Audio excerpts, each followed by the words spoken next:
Now,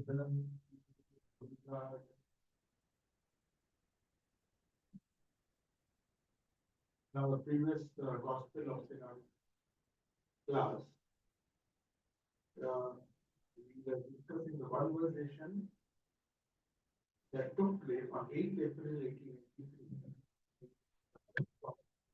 Other love saying,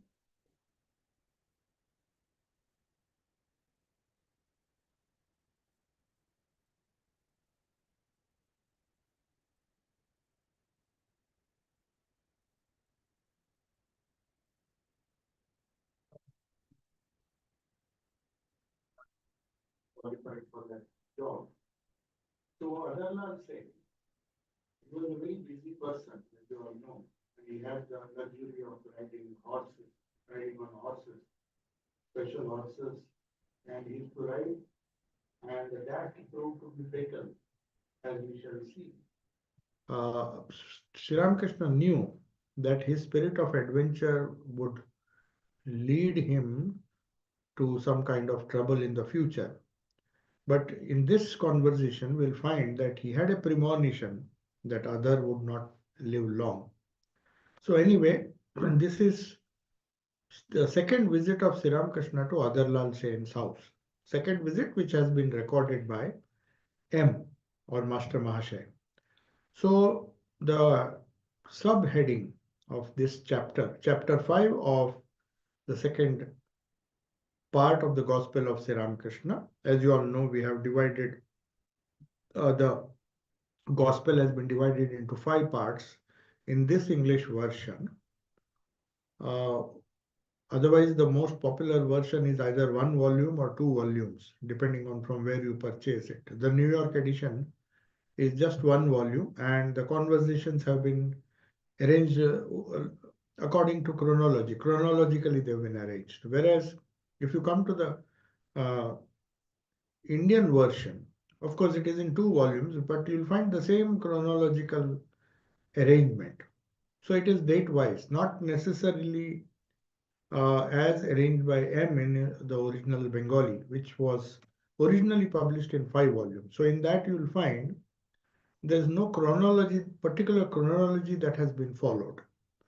So each volume is independent and each volume has several chapters. Each chapter has a heading and subheadings, different topics. So I think M wanted it that way, that he had some idea in mind how he should present this gospel. Or maybe it was just as he got the materials, as he meditated on them, as he remembered the dialogues. He had a photographic memory, you remember. If you see the conversations, such a nice description of the situation, of the people who were there, their little background, because without that we do not understand. We have to always understand Sri Ramakrishna's message in the context of the life and nature of the person to whom he is addressing. So that's why you will find there are so many teachings which appeal to some devotees, but they may not appeal to other devotees because those uh, conversations were meant for someone whose nature does not match that of the devotee. So it's not necessary that as you go on reading, you'll find hundreds of devotees coming to Sri Ramakrishna with peculiar problems. And for these different problems, he is giving different solutions. And he had this wonderful capacity to understand not only the mind, he could not only read the mind, but he could understand the samskaras with which that particular devotee or that visitor was, the nature and the samskaras he was born with. And depending on those samskaras and depending on his spiritual progress or whatever state of mind he had at that time, Sri Ramakrishna used to give that a particular advice. So sometimes we have to read the gospel a little carefully and try to find out in what context and to whom he is addressing these things. For example, today we will see when he is talking with Adarlal Sen, he is talking a lot about death. It's not surprising because Sri Ramakrishna could see that he had hardly 1.5 years left in his life. It is rather strange, but it is true. See, here he is anticipating that perhaps, and in a very indirect way is telling him to be prepared for death. And in fact, his death was accidental. And he was warned by Sri Ramakrishna. He had a premonition that he will fall down from the horse and die. So that's why he warned him. He said, "Why do you travel, ride a horse? You can go in a carriage." Many times it seems he was warned. It is there in his biography, Adarlal Sen's biography. You will find this particular incident mentioned. Once Sri Ramakrishna tells him, "Why do you take this? Why are you so adventurous? Why are you riding a horse to work?" He had that kind of adventurous spirit, and Sri Ramakrishna seems to be warning him. But anyway, the conversation uh, is taking place in Adarlal Sen's house, and Sri Ramakrishna is instructing a householder who has come there. So this advice, when M writes householder, that means this idea is specific for a householder. So Sri Ramakrishna is in Samadhi and is seated on the smaller cot. Now the devotees sit around him. Other Sen has arrived, accompanied by several friends. He is a deputy magistrate.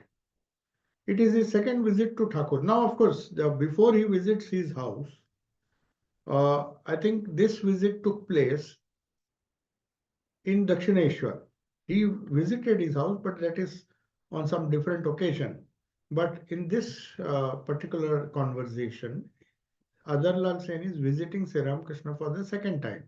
Somehow M has found out that this is the second visit of Adarlal Sen. So he is a new devotee or a new devotee who's been visiting Sri Ramakrishna or at least has heard about Sri Ramakrishna and visiting for the second time. And he is 29 or 30 years old. You imagine, he passed away at the age of 31 and he was a deputy magistrate at such a young age. So he must have been really intelligent, accomplished, and to get such an important post in the British government. And his friend Sharadacharan, is grieving because he lost his son. Sharadacharan was a deputy inspector of schools. He is now retired and is receiving his pension. He is receiving his pension. That means he is quite old, almost older, definitely older than other. And he has been practicing meditation and prayer even before his retirement. Now that shows that he is grieving for his son who has died recently, and other knew he is a religious person and who was practicing meditation and prayer, but nothing seemed to console him after the death of his elder son. That means he had other sons as well, not that he was the only son. That is why Adar, having mentioned Thakur's name to him, has brought him here, it means to Dakshineshwar. Adar had also been wanting to see Thakur again. Sri Ramakrishna was in Samadhi, we saw it in the previous conversation, and he sees a room full of devotees had already gathered. And then he's mumbling something to himself. That was very usual. It took some time for Sri Ramakrishna to come down to the plane, and the devotees had to wait. And sometimes they were wonderstruck, not knowing what is he speaking, to whom is he speaking, because he seemed to be in a different world altogether. So they used to sit there to hear these words of inspiration of Sri Ramakrishna when he just came down from Samadhi. So that was a very high state of mind. When he came down very compassionately to address the issues or the problems and to solve the problems of the people who had assembled around him. So now M is writing. M has M mentions that is the Lord. I mean, he is now convinced that Sri Ramakrishna is an avatar and a Bhagwan. So he says, is the Lord talking and instructing from his own lips? I mean, he's trying to say that is God speaking to him now? Because they say an avatara does not speak on his own. Whatever, and Sri Ramakrishna has mentioned it several times. It is the Divine Mother who is speaking through me. And whatever the Divine Mother instructs him or maybe inspires him, that comes out of his mouth. And he is convinced. Sri Ramakrishna, uh, M is convinced that these are not Sri Ramakrishna's words, especially when he comes down from the state of Samadhi. Very often you will find these instructions have the highest wisdom contained in it. That's why M is wonderstruck. And he knew Adarlal Sen has come with another devotee whom he says is a worldly devotee. That is just to distinguish him from other devotees, who is being consoled by Adar Sen, who's trying his best to console him because he has lost his elder son, and though he was practicing spirituality, prayers, meditation, and all, he seemed to be unconsolable. So that is why other thought, let me bring him to Sri Ramakrishna so that he can address this problem. Now, Sri Ramakrishna is telling in a general way because they were not the only two people, there were room full of people. So, Sri Ramakrishna is trying to say, he begins by saying, it is seldom that worldly people show spiritual wisdom, only occasionally, like the flame of a lamp. No, no. Then he corrects himself. See, these are inspired words. So he is not bothered about who is sitting and what, but he is just speaking the truth. He says it is like the ray of the sun. First, he says it is like a flame of the lamp. But then he found that this example is not sufficient. Flame of a lamp can be mild. And when it percolates through a crack in the wall, it may not be bright. But he says, no, no, no, it is like the sun, some rays of the sun, very powerful rays of the sun, when it peeps through a chink in the wall. So now and then, he says, worldly people have this uh, glimpse of reality, but very soon they forget. It is only possible, Sri Ramakrishna is saying now, for worldly people to repeat the Lord's name and not to feel his love. So he is making a distinction. Repeating the Lord's name with love and without love. So it makes a huge difference. So that's why Holy Mother used to say, you repeat, it's not the number of times you repeat, but if you repeat it with love, with devotion. So then Sri Ramakrishna gives a wonderful example. He says, how do they repeat? He says, it is like a child saying, a child who is innocent, who has learned from his parents or maybe from other people around him to swear in the name of God.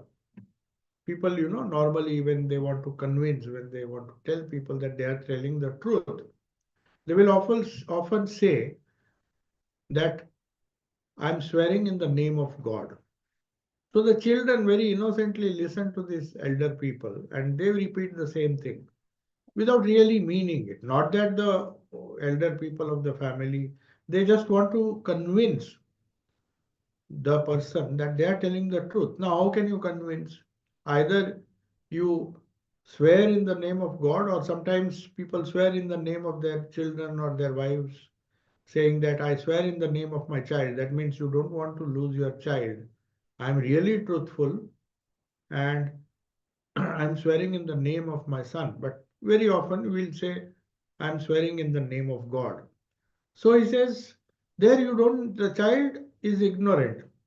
Maybe the elder person who is saying this, he is conscious that he is telling a lie if what he is saying is not truth. If he is convinced that what he is saying is truth, then uh, it's it's okay to swear by the name of God. But here the children are swearing because perhaps they have been caught and they are been questioned and they have to convince the elders who are questioning them or others who are questioning them that they are really serious and they are truthful. So they also repeat what the elders repeat, that I swear by God. So that is how we pray. That means he says worldly people, they repeat the Lord's name, but they are not very serious about it. Then he says, then Sri Ramakrishna adds, this boy has learned these questions from his quarreling aunts. Now, deliberately he is using this word, not from his parents. Parents may not be so careless, but aunts and all, they don't even bother who is listening, they don't understand the impact they are creating on the young children. They're so innocent, they never tell untruth. But when they see these aunts quarreling, especially telling lies and saying, I swear by this, I swear by that, they are not really serious. So that is what happens in most of the cases. And the children, unfortunately, understand and take it very seriously. And then they understand that this is a very nice technique just to swear by the name of God. And the elders who have difficulty in getting convinced that what the child is saying is true, they have to, they find it okay, he's at least swearing by the name of God. Let me believe what he says is true. So he says, worldly people have no grit. It does not matter to them whether they succeed or not.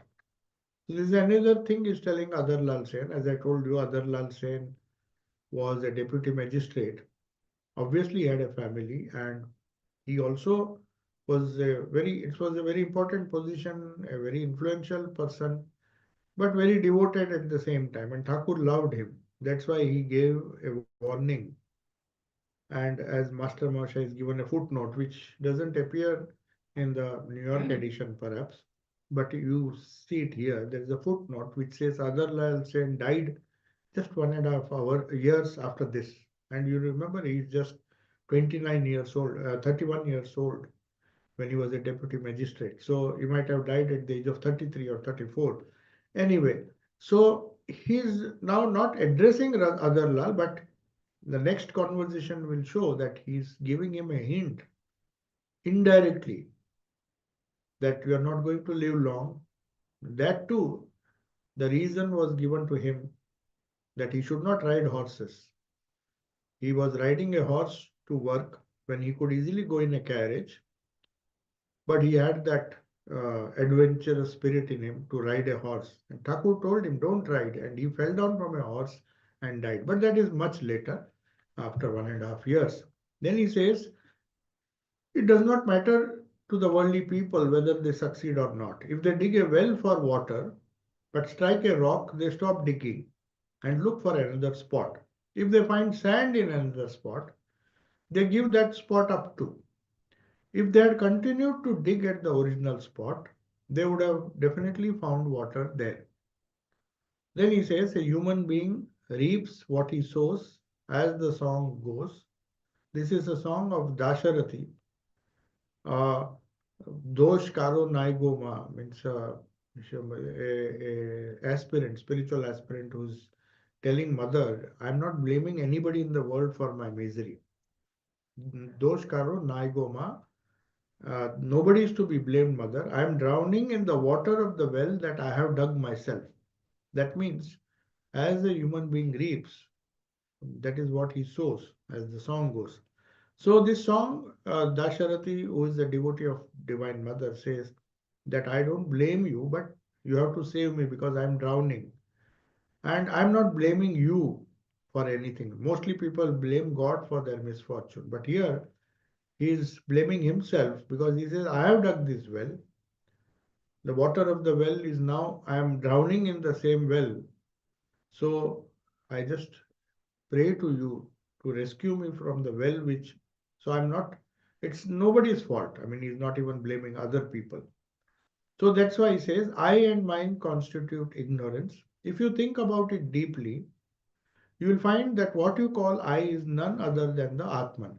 I mean, now he's coming preparing the background for this father who has lost his elder son, who has come with other, and also at the same time is giving some idea about death, how to remove the fear of death. So he says, when you say I will die, or my son has died, when you say mine, I, they're all synonymous. You possess, you think your son has died, but even with the I or the mine or the ego that you have is not yours. So he is now trying to convince the devotee Sharda Charan who has come because he has lost his elder son and other has brought him. And Sri Ramakrishna takes this opportunity not only to uh, uh, assure this person and but give him knowledge so that he can overcome this sorrow and grief, but also warning other Lalseni that we'll find soon. Then he says, think about it. Are you the body? Are you bones or flesh? Or are you something else? You will conclude that you are none of these. You possess these, but you are not these.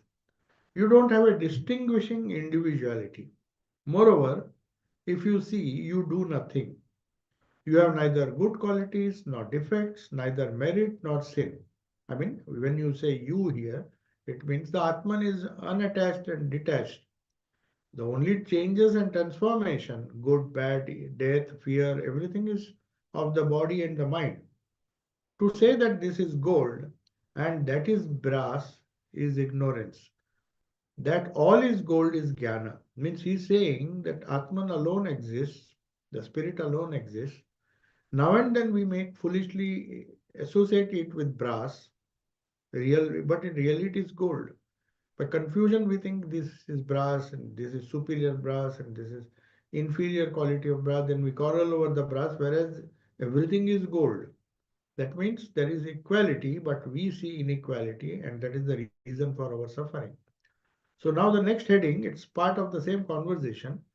What are the signs of God realization? And is Sri Ramakrishna an incarnation of God? You see, M is has just preparing the background. He is also perhaps not fully convinced. It's just been coming. It is 1883, just 1 year after he has come. So another 4 years he will record the conversation. That means he's quite new. So he wants further proof perhaps to convince. That's why this question, is he really, I mean, what are the, is he an incarnation of God? Because Sri Ramakrishna will now tell the signs of God realization. Or is he just a person who has attained God? So, like any other Jivan Mukta or person who has got Mukti. So he's asking this question, and because this is relevant, the conversation that follows will discuss these things. He says all reasoning stops. I mean, he's describing the nature of God realization. All reasoning stops after God realization. Yet, some people do reason even after they have realized God. And some people also, I mean, these people are those who want to reason because they want to convince others, not themselves. They're Gyanis. And some people chant God's name and glories out of love for Him. Though they don't need to do it, they have already attained God. But so that people follow their example, they chant God's name and glories out of love for Him. How long does a child cry? He says, till he is put to the mother's breast. Thereafter he stops crying and is full of joy. He takes his mother's milk so joyfully. Yet he may also play and smile while he sucks. That means even if he is full of joy, now and then he may interact with the world. This avatar, he will not be immersed. As you saw a few minutes ago, he was in deep samadhi. All the people were just watching him. And then he just comes and talks, laughs, sings, and then again goes back into samadhi. So he's giving this example of a child sucking the mother's breast, and when he's absorbed in drinking the milk, he is not even bothered. But when now and then he may even smile, he may play and smile. God has become all the forms that we see. Even so, he manifests most in the human being. He is especially present in the person who has the nature of a purely sattvic child, who laughs, cries, dances, and sings innocently. Even if he laughs, even if he cries, or even if he's anguished, and he shows some kind of anguish, he's angry, it is childlike.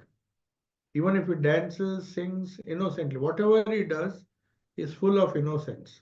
Like a child, you don't feel upset if a child gets angry on you or he behaves in a peculiar way. He behaves like a child. That's why a purely sattvic child, not all children, one who possesses sattva will have these qualities. Now, the next heading, immediately now, perhaps his attention is drawn to uh, Adarlal Sen's friend who has just retired and has lost his elder son. Perhaps that elder son was uh, maybe he was hopeful that his son would support him in old age. Whatever may be the reason, he has died and now he is under a tremendous state of shock. So the heading is loss of a son, and the next lines are very important. I mean, very strange. He says, "Oh Jiva, get ready for the battle." Now he will explain what is this battle which we have to undertake. Thakur inquires about others' well-being. Other tells him that this friend has lost his son, this friend of his, Shardacharan. Then Thakur, without even addressing him, just sings a song. This song is in Bengali, of course. O Jiva, get ready for the battle. This is a song uh, where the poet says, you get ready for the battle. What kind of battle? He says, death has entered your house in battle array. He has come with soldiers to kill you. Mounting the chariot of bhakti, bearing the quiver of jnana. So the chariot of bhakti, but the quiver is full of jnana. You have arrows which can help you conquer death. The knowledge, the arrows of knowledge. Bend the bow of your tongue. Tongue is compared to the bow. With the bowstring of love. So tongue means normally one is expected to repeat the name loudly. Some traditions it is allowed, but whether it is loudly or in mentally, uh, it is compared to the bow, and the bowstring is of love. With that, if every name that you send is like an arrow, aim the Brahmastra, that is the name of the mother of the universe. So every name is like a Brahmastra you are releasing from that bow and arrow. As you know, Brahmastra was a weapon of Brahma, which was very rare to obtain. Arjuna had it, and some others before him had it. It requires a lot of tapasya to get that weapon. But it is infallible. Once you release the Brahmastra, it will kill the target. It will destroy the target. So it is given to somebody who has who has proven himself to be fit to use that by Brahma himself, the creator. One who can create can also destroy. So that is the Brahmastra here in this case, is the name of the mother of the universe, or the name that you repeat. And here is a strategy for the battle. He knows that this Sardhacharan was a devotee, was already prayerful and used to repeat, do lot of japa, as M has given that background. So he's not an ordinary devotee. That's why perhaps he's using these harsh words and telling him, just get ready. This is a battle you have to face. You need, and he's also indirectly hinting at Adarlal Sen, who's going to die after 1.5 years. The footnote is there. He actually died.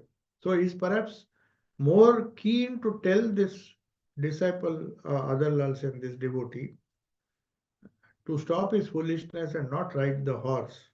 For some reason, he told him not to ride the horse, said, why don't you use the carriage instead?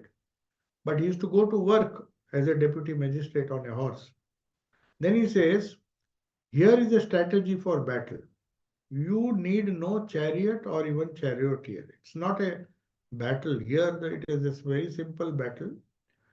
Fight your foe from the bank of the Ganges, and he means the Lord of Death, will easily be slain. That is, death itself will be slain. So you are on the bank of the Ganges, you don't need a chariot. The Brahmastra is with you, the divine name that has been given to you.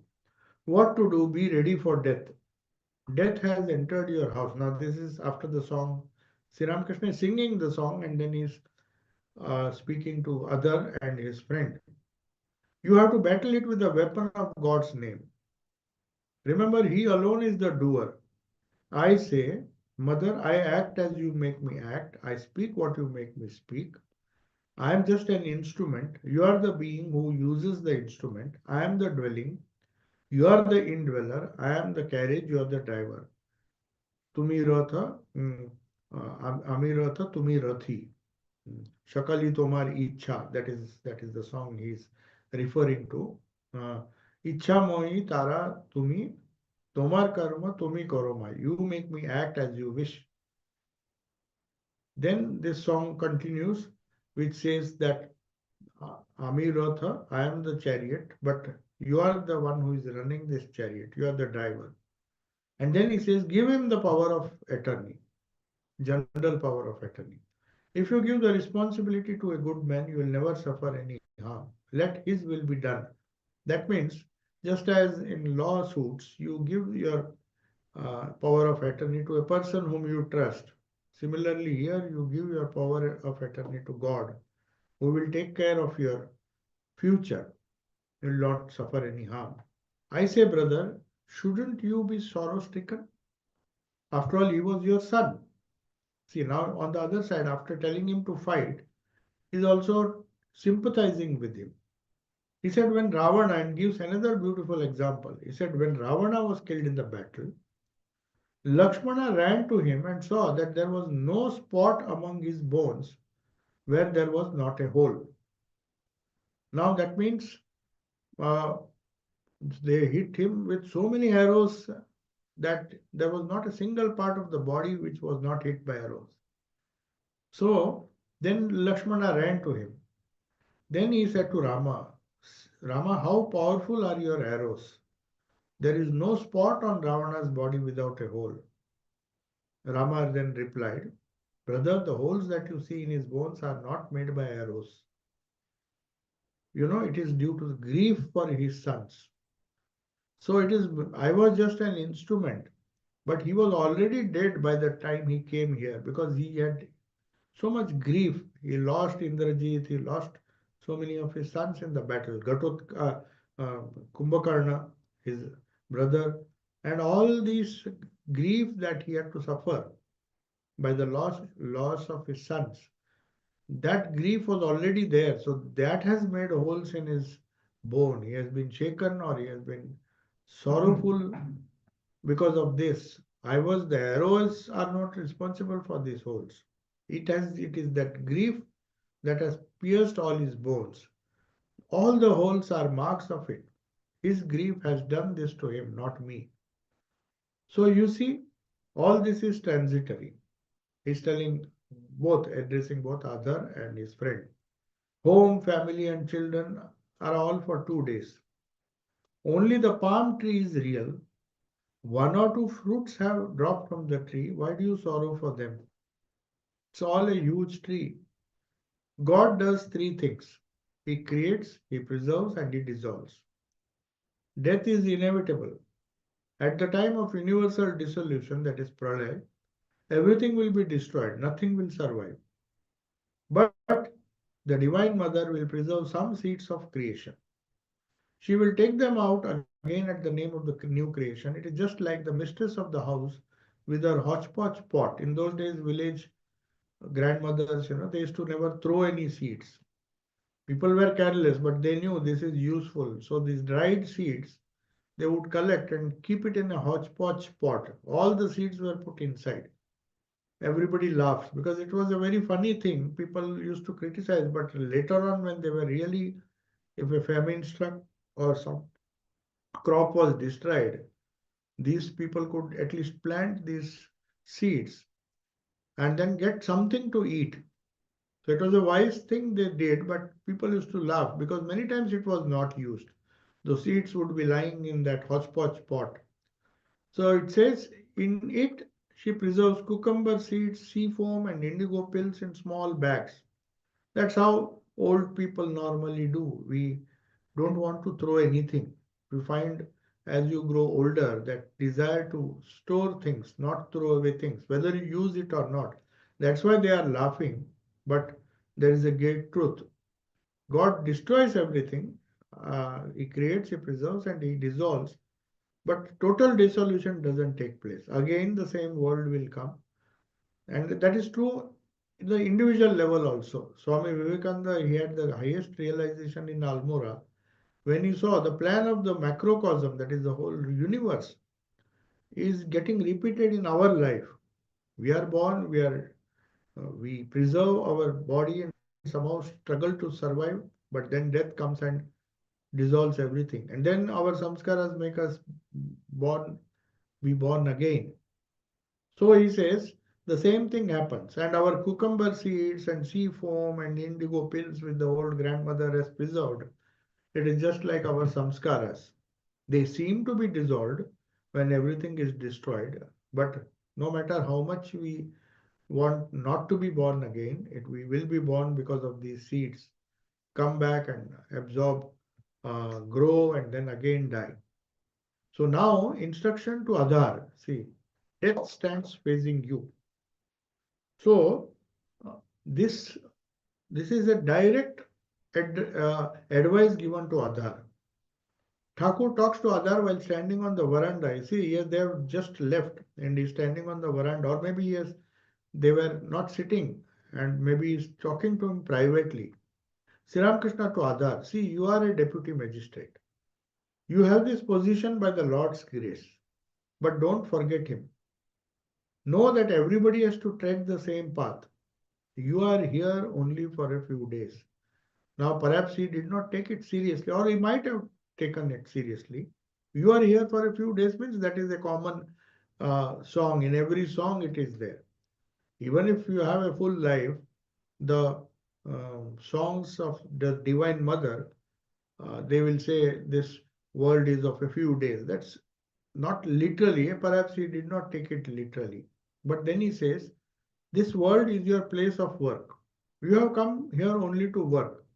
It is just as one comes from one's country home and works in Calcutta. Some work is necessary. You must practice some spiritual disciplines at the same time. You must finish your work quickly. The goldsmith, while melting gold, you see, is giving so many examples. Uses bellows, blows pipes, and a fan to blow the air so that the fire may give more heat and more gold may melt. When the gold melts, he asks for a smoke. He has worked hard for a long time. He will now smoke his pipe. That means you have to work hard, and then now and then you can afford to relax. But in the midst of your work, you have to work hard. Only when he blows the air for a long time, the gold will melt. Only then he takes rest. You have to have a firm resolve. Only then you can practice spiritual disciplines. Remember, the bija, mystic seed of the Lord's name, is very powerful. It dispels ignorance. A seed is so soft, and so is its sprout. Yet, if you see, it breaks the earth and germinates. When you live amidst lust and gold, your mind is forcefully pulled to them. So you must be cautious. But he who has renounced the world need not fear much. The genuine renouncer keeps a proper distance from lust and gold. That is how he can fix his mind on the Lord while practicing spiritual disciplines. Now, who is a real renouncer? He who can keep his mind fixed on the Lord. Like the bee which only takes honey from flowers, but he who is in the household, living amidst lust and gold, can sometimes fix his mind on the Lord, and at other times it goes to lust and gold. He is like the ordinary housefly who sits on sweets one moment and on a sore or excreta on another. You must always fix the mind on the Lord. Initially, you have to make some effort. Later, you may enjoy a pension. Now, this conversation went on and it comes to a close. Sri Ramakrishna gives this as a parting. He understands the urgency because very soon he might have had the premonition, or he could see with his spiritual insight that this other is not going, and not that he did not warn, he warned him several times. It's not mentioned here, but it is there in his biography. He said, why do you want to show off that you are riding a horse? You can take a horse carriage. He was a deputy magistrate, he could get a horse or a horse carriage, whatever he wanted. So he said, why don't you use that? He should have taken that hint, but he was so adventurous that he rode, and one day he had a very bad accident. He fell down from the horse and slowly succumbed to that fall. But that was 1.5 years later. But Sri Ramakrishna seems to have anticipated that. Now he is in the house of Surendra, is another devotee who had a vision after the passing away of Sri Ramakrishna, when the direct disciples and even Holy Mother. Holy Mother, of course, she went back to Kamarpukur and stayed where Thakur had told her not to stay here and there. Though initially she had to stay, go on a pilgrimage, but there was no place to stay. So she went and stayed in her ancestral house, that is Thakur's ancestral house, with whatever, and obviously nobody was going to give her money, but still she lived there, and Thakur had told her not to beg. The initial stages, they used to send her the pension that the temple decided to give, 7 rupees per month, which was enough. But later on, due to some jealousy, Thakur's own relatives, mainly Ramlal, told that she doesn't need, there are so many devotees coming and they are looking after the needs. Maybe to get the favor of the management, he might have said this without understanding that Holy Mother was spending whatever she got in entertaining the devotees. So very little money was left. Even that was stopped, but she never complained. So this Surendra, once when things were so bad that even the monks were not getting food to eat in Baranagar Mutt, but before Baranagar Mutt, before this was before the even that rent was paid by Surendra. So Sri Ramakrishna appeared to him one day and said, "Can't you see these people who have renounced the world? They are suffering so much. Just make some arrangement. They've left Kashipur. Some of them have gone to their houses, which he did not want them to. And he had given the responsibility to Naren, who was himself fighting a court case, not because of himself, but because of his parents, his mother, and brothers and sisters. So he fought that case, he won, and then only he renounced. But after renouncing, where will he stay? So Thakur made provisions beforehand and inspired him to hire a house. And the cheapest house that was available, they say, because it was a haunted house. The Baranagar Mutt was the building, entire building. It is so sacred that Sri Ramakrishna, after this, it was hired for about 5 rupees a month just because it was haunted. It's a huge building. Now, if you go there, they have got an old plan of that house. It's a palatial building, but at the same time, it was dilapidated because it was not used. Nobody dared to go there because it was a haunted house. They thought there were ghosts. So, obviously, nobody would hire it. But because it was a big plot of land, for 5 rupees, the owner decided at least I'll get 5 rupees per month as a rent. So Surendra paid till he was alive. Then later on, other M and other used to somehow manage, but then they had to shift to Alam Bazar Mutt. So this Surendra, his house, he used to celebrate the worship of Mother Annapurna with the devotees at Surendra's house. So Sri Ramakrishna has come for that. This is a new chapter. It is 6 p.m. and Sri Ramakrishna has graced the assembly. It is Sunday, 15th April. The previous date was, if you remember, it was not a Sunday. It was a weekday, and date was 8th April. So this is, maybe it was a weekend because mostly weekends they used to come to Dakshineshwar. This is 15th, so definitely it was a weekend. But the next weekend in 1883, 6 p.m., Sri Ramakrishna has graced the assembly of devotees with his presence in the courtyard of Surendra's house. In fact, this Adharlal Sen's house, just a word though it has not come in this conversation, before I forget, there is a footnote here which says this about this other saint. He says, there is a small footnote that I'll read. Other saint passed away after a year and a half after this warning Thakur had given. Getting the news, Thakur cried for a long time before the Divine Mother and told her, prayed to her. Adhar was a great devotee. Thakur had said to him, now this is a footnote given by him, much later, obviously, in 1910. And Thakur had said to him, you are my own. Adhar's house was in Benetola, Shobha Bazar, Calcutta. It's still there. The same house, the place also. Several of his daughters are still alive. This was, I think, in 1910. His brothers Sham Lal and Hira Lal and other members of his family still live there in this Calcutta house. It's a huge house. Maybe it was a joint family. The drawing room of the house and the worship hall have become places of pilgrimage. Now, it is a place of pilgrimage. Swami Prabhananji was our vice president. Uh, he wrote, he gave a very nice talk. So when I was brahmachari, I managed to catch hold. When after sannyas, of course, not brahmachari. Uh, uh, Two or three of us monastics and two acharyas who taught us. We visited all the places, not all, most of the places where Thakur visited. And they were very much aware because they used to visit. And every year, Swami Prabhananji forced this others family to organize one program, at least on the day Thakur visited. He visited 8 times, but one particular day is very important. So on that day, there was a celebration, and they did it. The whole family, Shamlal, the Hiralal, all are descendants. But the problem is, when we went there, the family members who did it as a ritual because they know it's a tradition. It might have started long ago. Prabhananji must have told them.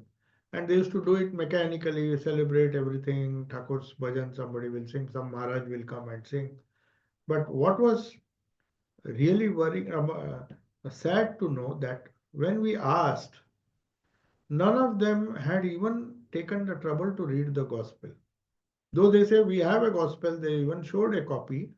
But when some questions the acharyas who were with us in Bengali, they asked, do you know this visit?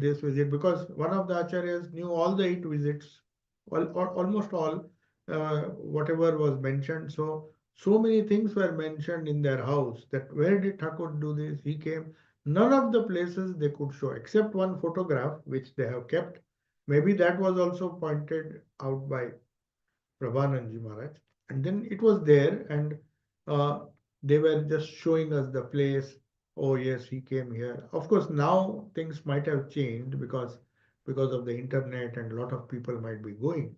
But in those days, it was though they belonged to that holy family, they had very little connection. They rather it was surprising because this is the second place after Balram's house, which was most visited. Thakur loved him so much, though he died young.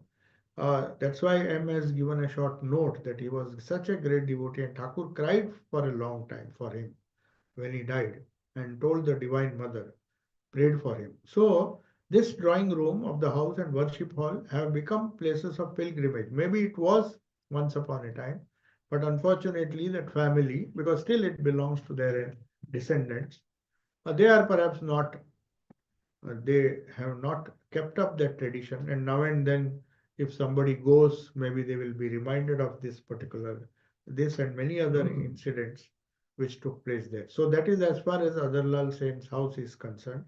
There are many other places, house of Kalipada Ghosh, where Thakur visited. All these things are there. So now this Suren's house also, it is a famous place. That courtyard, everything is there.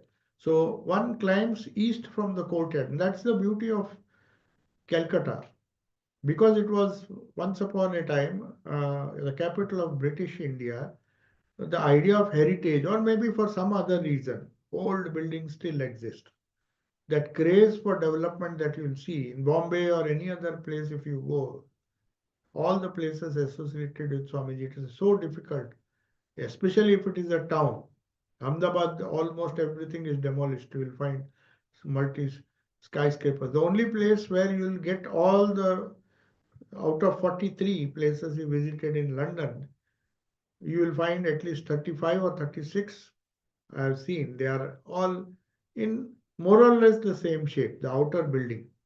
So that heritage, that idea that you should not destroy this heritage building, provided they are strong enough, if they don't collapse like Baranagar Mutt, most of these Calcutta places, at least when we went in 2000, it was there.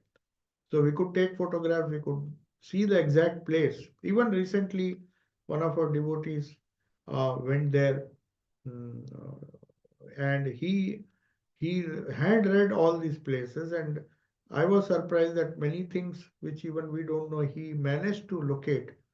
And he says it is just as it is written in the books. the 16 volumes of Uh, Srimad Darshan. There are so many, because that is a wonderful book if you want to meditate. M used to go after the passing away of Sri Ramakrishna, used to visit all these places in Calcutta, wherever he could. And even if he knew that Thakur had just stood on this spot or sat here on the step or done something in Calcutta, he would take this, his disciple, not his disciple, uh, Swami Shivananda's disciple, Swami Nityatmananda, who became like a sevak with permission of headquarters. He decided to serve M till his last, and he traveled with him wherever M took him. So M used to, you'll get a wonderful record of all the places. So this devotee who accompanied us this time with Brother Joe, when I went, I saw that he could look at some of these places and he was surprised that these places are still there. Though the people who, when you go there, like this other saint's house, it is inaccessible because they belongs to devotees. Unless a monk goes, any stranger goes there, maybe if they see a foreigner, they'll allow you just to see. But they can't guide you. That is surprising. They can't guide the spots. They can tell you the spots which Thakur, where Thakur stood or sat down in their house where he has visited so many times. So in that context, these books, this gospel description, everything is so minutely described. And because the house is still there, we can still get a chance to imagine in our mental, uh, in our mind, what Thakur would have done, how he would have gone. So he climbs east from the courtyard to reach the worship hall. There is a beautiful image of the mother has been installed. This is of course temporary. The image, after that they do Visarjan, Annapurna. Around her neck is a garland of flowers, and hibiscus and vilva leaves have been offered at her feet. The mother's image illumines the worship hall. Today is the worship of Mother Annapurna. Annapurna means the giver of food. That is the English translation. One Purna means one who fulfills your desire for food. Annapurna, and that is the deity at Banaras. Shiva and his consort Annapurna. Shiva's Durga or Parvati is known as Annapurna there. So today is the worship of Mother Annapurna. That is Sunday, 15th April, the next week, the 8th day of the bright fortnight in the month of Chaitra. That is the Bengali year Vaishak 1290. Surendra has invoked the mother, so he has invited Sri Ramakrishna. Accompanied by devotees, he arrives at the worship hall, pays his respect to the deity.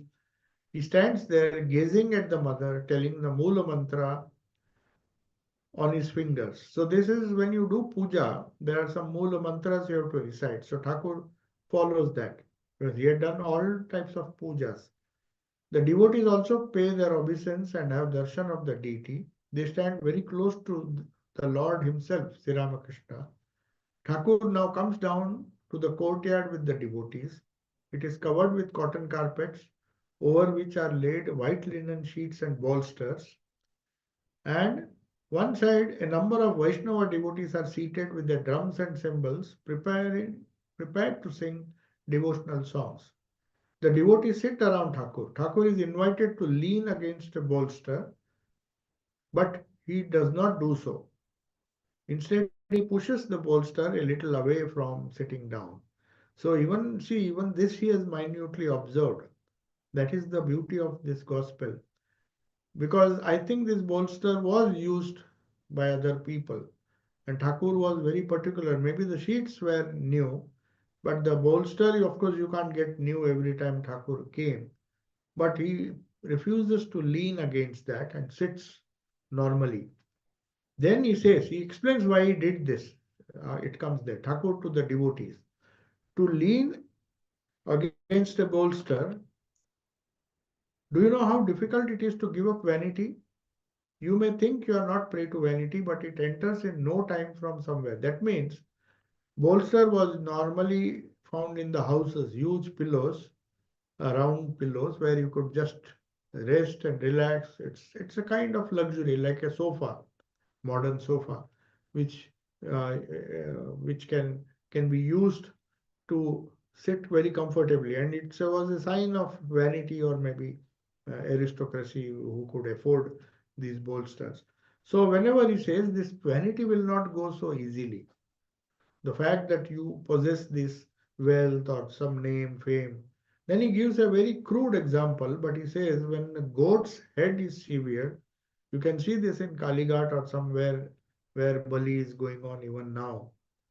Uh, at least I have not seen it live, but they say the limbs and the body of the after they cut the head, they do it very fast, but unfortunately, the body, the nervous system suddenly does not give up, and the body and the legs they start to shake. So that is what Sri Ramakrishna says. The ego is like that. Even if you get a blow and then you think that your ego is gone, it will somehow prop up. He says, suppose you have a fearful dream. Even after you wake up, even quite wide awake, you still have the palpitations of the heart. You know it is untrue, but still that ego, that vanity will not go. It will make you think it is true. Vanity is just like this. Even if you forcibly push it away, it returns. Guests often put on long faces and complain, oh, we have not been treated hospitably.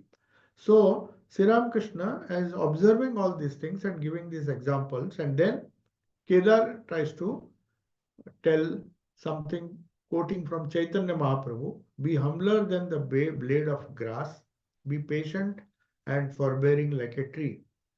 Sri Krishna then says, I am the dust of the feet of devotees. Now Vaidyanath has arrived, and he is well educated and an advocate of the High Court of Calcutta. He salutes Thakur, folding his hands, and takes a seat on one side. Surendra says, he is related to me. Then Sri Krishna says, yes, he has a very agreeable nature. Surendra, he has come to ask you something. Sri Krishna to Vaidyanath, see, whatever you see is all his power. Without his power, nobody can do anything. Yet God's power is not equally manifest everywhere. Vidyasagar asked me, has God given more power to some? I replied, if there was not unequal power, why should we have come to see you? Have you grown two horns? Yes, this is certain. God is present in all as the all pervading power. But there is a special manifestation of his power in some. Then he has come to ask whether there is a free will or it is God's will, because maybe he has committed something. This Vaidyanath, who is a relative of Surendra, he says, sir, I have a doubt what they call free will. Sometimes I wonder if it is true that I can do a good act as well as a bad one. Do we really have free will to do what we want? Or are we forced by the Lord to do good and bad? Then Sri Ramakrishna says, everything is under the Lord's control. It is all his Leela, divine sport. He has created a variety of things, small, big, powerful, weak, good, bad, rude, generous. Whether a man is good or bad is all his Maya, his sport. Don't you see that all the trees in the garden are not alike? Till one has realized God, one entertains the feeling that one is free to act. But this is from a higher standpoint. We don't realize that. But till you have that ego, till one has realized God, you don't get this feeling. You always entertain the feeling that one is free to act. This illusion is also created by him. Of course, that is also created by him. If man did not feel that he had a free will, there would be much more sin. Then he would say, it's God is doing everything and I don't have to worry. If sin entailed no punishment, then one would have no fear of it. Do you know how one feels when one has realized the Lord? It is like this. I am a machine, you are the operator. I am the home, you are the mistress of the home. I am a chariot and you are the charioteer. I move the way you make me move. I speak the way you make me speak. So this stage comes only after realization. Otherwise, if somebody says and exerts his or her own will, then he is wrong. So he says it is not possible to realize the Lord in a day. Company of the holy is essential. Sri Ramakrishna then asked Vaidyanath, it is not right to argue. What do you think? Vaidyanath, yes, sir. The inclination to argue disappears only one attains jnana. Then Sri Ramakrishna is pleased. He says, thank you, thank you. Since Thakur says it in English, all laugh. You will succeed. When a person talks of the Lord, people normally don't believe him. If some spiritually advanced person says that he has seen the Lord, even then, ordinary people do not believe him. They say if he has seen the Lord, he should show us too. But can one learn the science of examining the pulse in one day? One must accompany an Ayurvedic physician for a very long time. Only then he can distinguish between the various humors of kapha, vayu, and pitta. One must keep the company of him who practices the art of examining the pulse. So then he gives another example and we'll conclude. Can everybody tell the grade of yarn, what particular grade it is? You have to be dealer in yarn or you have to work for some days with a dealer of yarn before you can tell whether the grade of the yarn is 40 or 41. So these are the examples which Sri Ramakrishna is giving to these people and answering very difficult questions about free will or God's will or destiny in such a very easy way. So I'll conclude now. I don't think we have time for questions. But just one thing, you mentioned about swearing on the name of God and all that things. So, like, I'm just thinking, what can happen if somebody accidentally swears an untruth on the name of God?